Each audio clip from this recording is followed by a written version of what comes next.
sa video na to. Look how juicy that is. Sobrang understatement na tawagin itong juicy dahil sobrang juicy talaga. Nandito tayo sa Tokyo, Japan. Dadalaw tayo sa dalawang sikat na convenience store. Kakain tayo sa Lawson. Look how fluffy, how creamy that egg is. Isipin mo pare, convenience store food to. Hindi to restaurant. Kakain din tayo sa 7-Eleven. This might be the most immaculate egg sandwich that you can ever eat. Yun lang sa Japan pero sa buong buhay mo. Natingnan natin kung ano makahanap natin unique, creative at higit sa lahat masasarap na Japanese convenience food. Para siyang earth mantle and core ng mat. Grabe ko kabang galing sa convenience store to. Dito sa Tokyo, kaya binintay natin. Manigurado, mananonood ngayon gabi. Parang gusto nang pumunta sa pinakamalapit na 7-Eleven. Tura!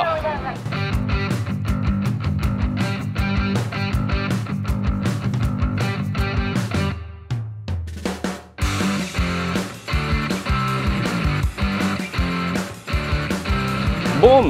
Pare, isang magandang araw. Welcome pa rin dito sa Tokyo, Japan. Welcome sa another Chewy Show. Mag-subscribe ka na sa second channel natin, sa main channel natin, The Chewy Show. Anyway, Pops, last time, nag-Tokyo tayo. Recently lang yun, siguro mga 5 months ago. Nag-7-Eleven tayo, pero konti lang nakain ko eh. So sabi ko, di ko gano'n nabigyan ng justice this time. Pupunta tayo hindi lang sa isa, pero dalawang convenience store.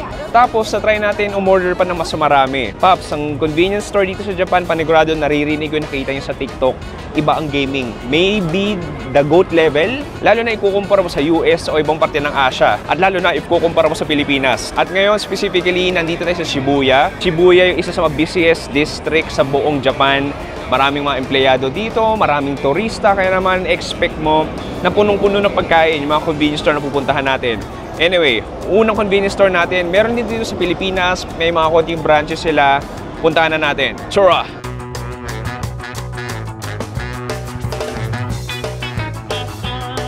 Okay pare, unang convenience store natin dito sa Tokyo, Japan. This is a Japan local convenience store, very native.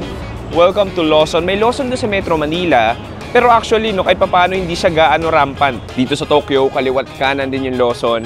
Anyway, excited ako sa pagkain na pwede natin makita. Pumasok na tayo.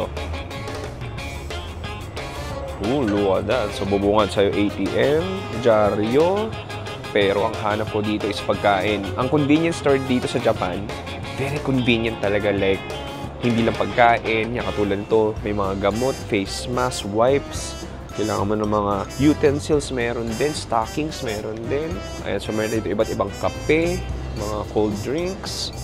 Ito, iba't ibang desserts. Ito, may mga cold cuts din sila. Diba? May mga cold cuts din. Dito, may mga pastries na dito. Frozen pastries. Oh, kakaiba to. Uy, oh, ang cute nito. Parang gusto ko ito i-try. Mochi roll with matcha. Sige, tikman natin to.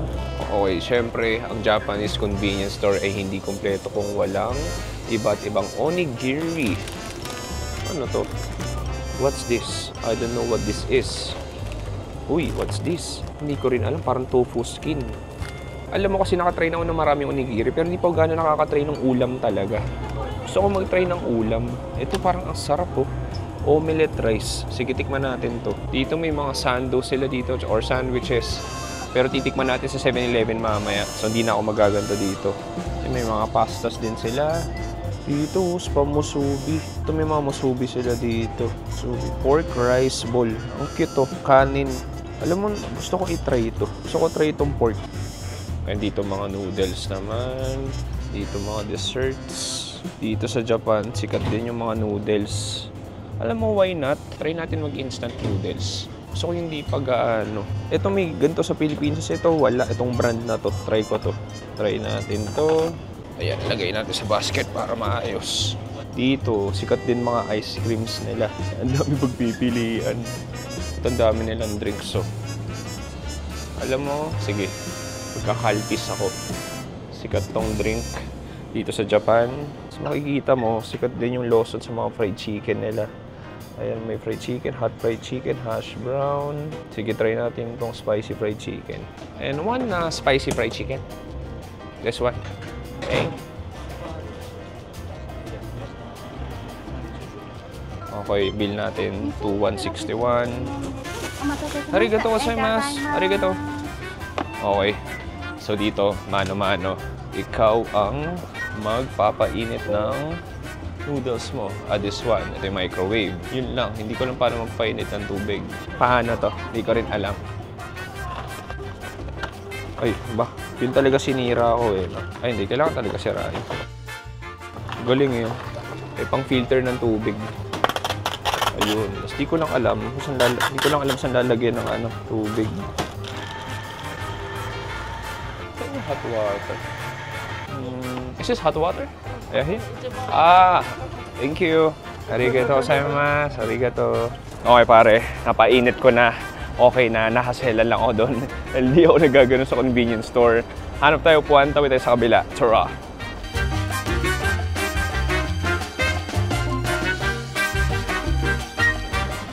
Okay, pare. Nakahanap na ako ng upuan. And it's time to devour all of this Lawson food. So, ilabas natin. Unti-unti. Ito yung yakisoba. Hindi ko pa nalalagay yung mga sauces niya. Ito yung curry rice natin. May magandang omelette. Bukulatin natin. Wow, ang ganda. Looks promising. Ito yung parang matcha cake natin. Meron tayong pork onigiri. Ito yung fried chicken. Calpis, chopstick, at spoon. Okay, Pops, let's dig in. Simulan na natin sa omi rice na nakakatakam. Look at this.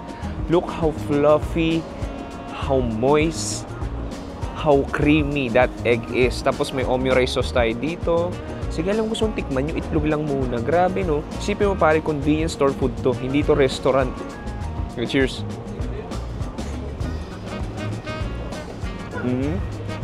Sayang lang. Sana mas ininit ko pa. Pero pwede na naman. Sarap. Sobrang creamy nung itlog. Tapos parang may parsley rin. Yan din yung kanin. Parang may tomato sauce siya. Na parang medyo ketchup-y. Oh, nice. Sarap.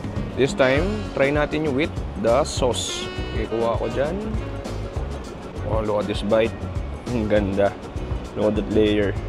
Yung sauce, itlog, tas red rice. Cheers! Okay. Yung sauce niya, parang gravy na may stock, parang ganun. Uy! Ito, may hipon pala siya. I mean, okay. Ano itong frozen shrimp, pero sarap pa rin naman. I mean, isipin mo, might not be the best, like omi rice pa rin naman tikman. Pero pare, convenience store to eh. Galing ko sa convenience store dito, galing sa restaurant. Masarap pa rin. Ang dali kainin, malinamnam, sobrang savory. Okay, next natin, gusto ko i-try itong pork belly omni rice. Kakaiba. At di ko rin, ayun, open. Nakalagay open. Oh, parang samgyupsal. Ano to? Samgyupsal onigiri. Cheers. Okay. Wow. Parang bacon eh. Parang isang buong slab ng bacon. Na basically nakayakap yung kanin sa loob. Parang siyang blanket, parang siyang sweet soy sauce na pork belly. Parang samgyupsal. Tapos sa loob niya, Japanese rice. Very straight to the point. Pork belly with rice, yun na yun. Okay, next natin, Lawson. Kilala rin para sa kanilang mga chicken fillet. Oh, nice. Grabe. Ang ganda tignan, no? Sabihin nyo, hindi mukhang masarap yan. Ang init pa. Uy, grabe. Kung nakita nyo lang, look how juicy that is. Grabe, ang juicy. Pambihira. Ewan kung nakita nyo yun. Titikman natin.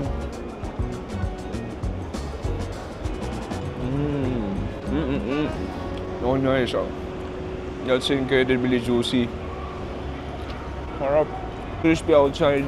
Very meaty. And full of juices inside. May spiciness ng konti. May sipa ng spiciness. And the Japanese umami spices. Very peppery din siya. Oh, wow. Marami na nakain ganito sa 7-Eleven, yung convenience store, pero ibang klase yung juiciness. Sa ano yun? Meron siyang texture na parang fatty.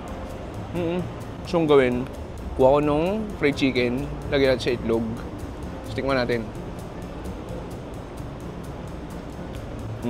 Hop, heaven. Grabe, nakikita nyo lang. Sobrang understatement na tawagin itong juicy dahil sobrang juicy talaga. Oh, it's time para sa ating yakisoba. Nalagay ko na yung sauce. amoy niya, hindi ko maintindihan. Parang amoy ramen eh. Okay, ayan. Haluin natin.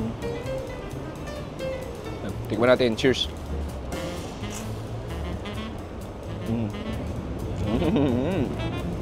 Okay ba?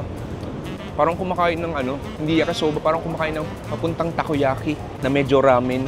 Parang may pork broth o pork stock. And then yung noodles natin, medyo nasobra nila sa al dente. So, may something na parang oil na dumidikit sa bibig ko. Medyo may konting fishy taste din siya. Ito hindi ko alam, parang salami. Oh, wow. Oh, parang siyang crispy salami na maalat. Oh, sarap. Nice. Kalpis tayo. Mga hindi pa nakakainom ng kalpis. Gatas na nilagyan mo ng tubig na parang ginawa mo soda.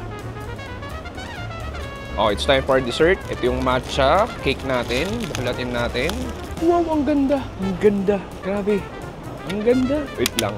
Uy, nice. Oh, this is a convenience store food. Grabe ko kapang galing sa convenience store to. Sige, para siyang earth mantle and core ng outer layer niya parang sponge cake and then may matcha feeling siya at red bean. Tikman natin.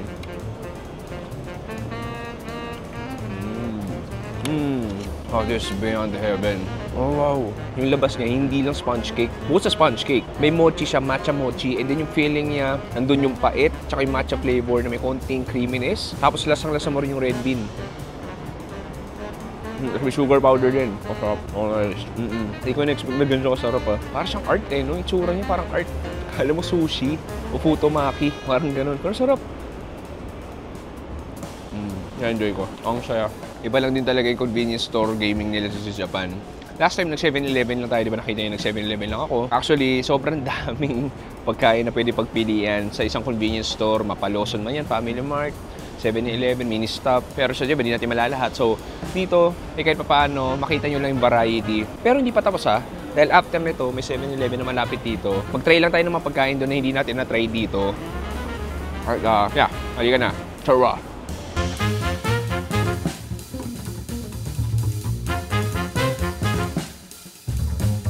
Okay, next pare, it's time for another convenience store.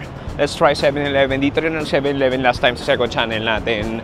At boom, tignan natin ano pwede natin makita dito. Actually, halos same lang din naman kung ano makikita mo sa ibang convenience store. Makikita mo rin dito, pero hanap tayo ng pagkain na hindi natin na-try doon sa Lawson. Ayan, so may mga desserts tayo dito, chocolates. Actually, alam mo, gusto ko mag-try ng snacks.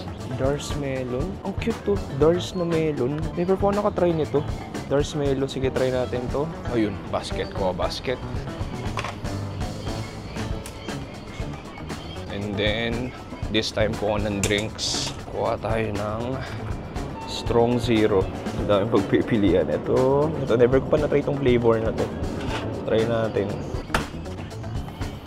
Dito may ibang snacks, oh. Snacks, mga nuts. Pero, gusto kong tikman talaga, na-never ko pa na-try weird. Yung pinaka mga sandwich nila or sando. Ayun, ito yung na-try natin last time eh. Ito yung kailangan at must try talaga. Itong egg sandwich nila. Tapos gusto ko ngayon mag-ice cream. Ay, ito. Sabi nila masarap din daw to. Parang frozen grapes. Tapos ito daw, kakaiba din daw to eh. Parang siyang drinkable ice cream. Uy, ano rin to? Mukhang masarap din to. Puro ice cream mo ngayon na. Try din natin to. Mahilig ako sa dessert eh. Ito makikita mo yung mga rice meals din sila. Pero hindi na tayo mag-rice meal. Nag-rice meal na tayo kanina. Grabe oh. May gyoza din sila. Kalain mo. Ito may mga salads din. What else? What else? What else? Ah, alam ko na. Magpa-fried chicken na lang din ako ulit. Ayan, so may mga fried chicken din. May mga karage din. Ito yung fried chicken nila. Ito, fried chicken with plum sauce. Ito, spicy fried chicken. Ito parang karage. So, ito yung karage nila. Tapos ito, salty fried chicken. Sige. And one A1 and A4. A1 and A4. Hi. Ay, A2 and A4. Hi. Arigatou gozaimasu. Okay, it's time to eat all of this freaking food. Tara!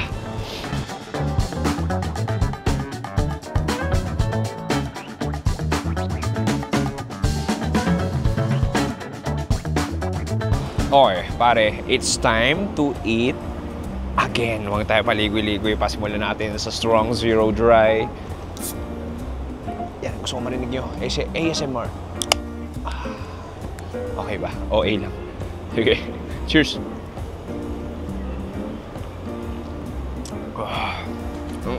Oh, nice. Sarap. Parang uminom ko lang ng Sprite. Oh, wala ganong hagod, no? Yun ba yun kaya dry? Wala siya ganong hagod. Pero parang may tama dahil 9% siya.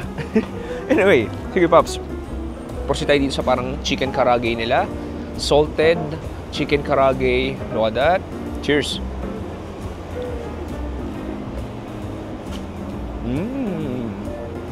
Hindi. Ito yung soy sauce chicken karage. Lasang-lasa ko yung kikuman. Oo. Crispy outside, malambot, juicy. Highly addictive. Oh, sarap ah. Medyo mamantika lang siya. So, lasa-lasa yung kariman. Sige, tapusin mo natin lahat nung savory tsaka maalat. Ito yung classic fried chicken nila. Sige, yung kanina juicy. Tingnan natin kung juicy din. Okay, juicy din. Iba lang yung pagka-juicy nung kanina. Yeah, cheers.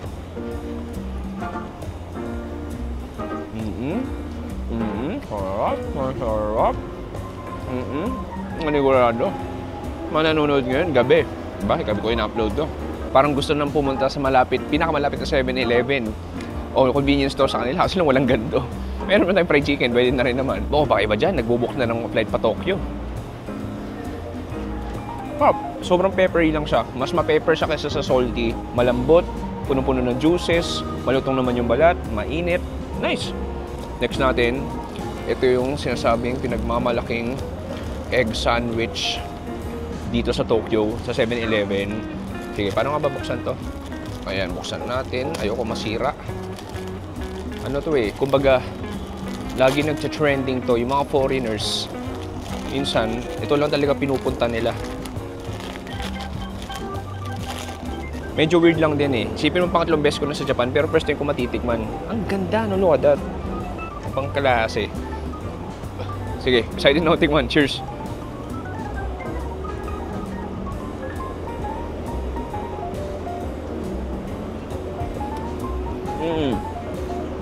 Now I get it.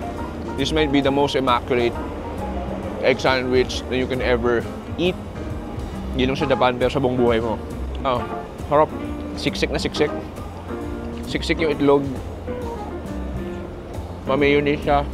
Bukod dun sa creamy na itlog na dinurog, may mga tidbits ng hard-boiled egg.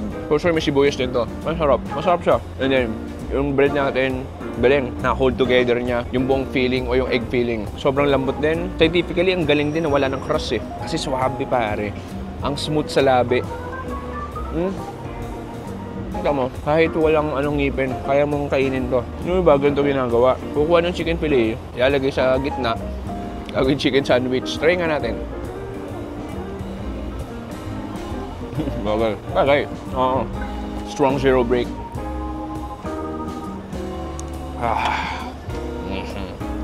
Tanghaling tapat. Umiinom ako. Di ko alam kung maganda yun. Sige, this time punta sa dessert natin. Ito gusto ko try. Yung Dars, usually pasalubong to. Sikat na chocolate to. Usually mint chocolate o yung classic nila, yung pinaka basic flavor nito. Pero first time ko makita ng honeydew. Amoy pala nga eh. Amoy melon na. Tikman natin. I mean, ang weird. I mean, ako mahilig ako sa melon o honeydew. Pero hinalo mo ng white chocolate eh. So parang kung kumakain ng chocolate na may konting citrus, fruity flavor. Hindi naman sa masama lasa. Just not a fan of combination ng white chocolate at honeydew. I mean, sayang. Pero kung hanap mo talaga melon, lasang melon o honeydew, kasi 100% lasang lasa. Ang weird lang ng milk chocolate. Sana hindi na nila hinalo ng milk chocolate. Sige, next natin. Ito, interesting din to. Ito yung coolish na tinatawag. So yung coolish, mukha siyang drink. I mean, basically drink siya. Pero ice cream yung loob niya. So parang hihigupin mo yung ice cream. Try natin. First time ko to.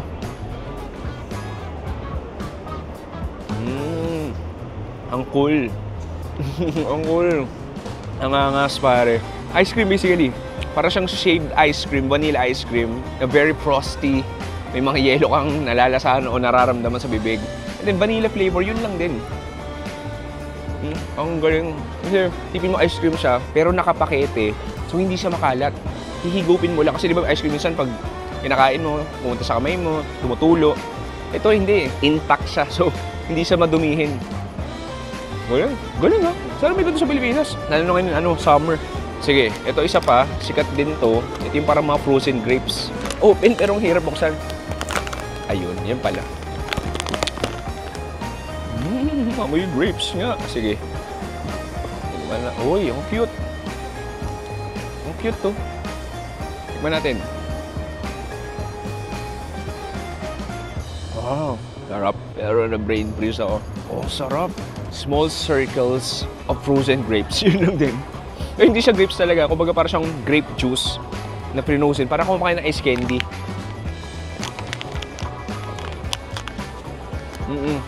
Oh, parang kumakain ng ice candy na bilog. Tapos grape flavor lang. Kaya masarap dito. Sobrang grapes yung lasa. Hindi sobrang tamis. May konting asim din siya. Ang sarap nito ha. Try nyo ito pag nag-7-Eleven kayo sa Japan. Okay, last but not the least, ice cream sandwich. Sikat din to. Moringa ata ito. Morinaga pala. Moringa. Moringa, yung pang gamot ata yun, diba? Ang cute to. Parang siyang waffle. Tapos, I believe, may ice cream sa loob. Sige, buklatin natin. Okay. Oh, nice. Oo nga, may ice cream sa loob. Tama ba? Oh, meron nga. Okay, tingnan natin. Cheers.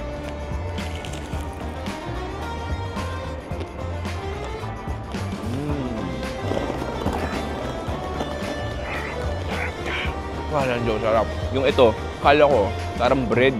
Pero hindi pala, ang lutong, sobrang nipis malutong. Parang kumain ng Nissin wafer. And then yung loob niya, vanilla ice cream, thick vanilla ice cream. Tapos, may nakita yung brown na yan, may manipis na layer siya ng crispy milk chocolate. Oh wow, ang sarap. Ang daming layers. Ang sarap lang din nung bite nung yung wafer. Grabe, busog na ako. Naniwala ka. So, sobrang enjoy. Lalo nito. Pero pansin mo kanina, sa Lawson, mga main meals tayo. Dito, mang tinay natin, more on snacks. Again, sabihin ko nga, sobrang daming variety pa. Sobrang daming choices na pagkain. So, ilan lang to, hindi ko naman kayo ubusin lahat. Sarap. Solid, solid. Mas na-enjoy ko tong convenience store na to. To be fair, ngayon lang ako lang pag-dive in sa iba't ibang pagkain ng convenience store. Last time, nag-7-Eleven ako, mga ilang putahe lang yun. First time ko yung marami ako in-order. Sarap, dami mong pipilian, very creative, very modern, very resourceful. Nasa Japan, convenience store mo lang makikita.